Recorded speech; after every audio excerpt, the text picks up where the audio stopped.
ಮುಗಿದೋಯ್ತು, ದಿನಗಳು ಕಳೆದೋಯ್ತು, ನಿನ್ನನ್ನು ಕಳಿಸೋ ಕ್ಷಣ ಬಂತು. ಗಣಪ ಕಣ್ಣಲ್ಲಿ ನೀರಿನ ಹನಿ ತಂತು.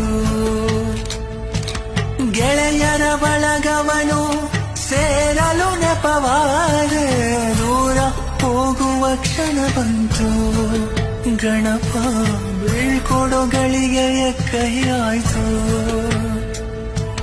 ರಾತ್ರಿಯೆಲ್ಲ ನಿತ್ಯ ಕೆಟ್ಟು ಚಪ್ಪರವ ಹಾಕಿದೆವು, ಕಳಚುವುದು ಹೆಂಗಯ್ಯ.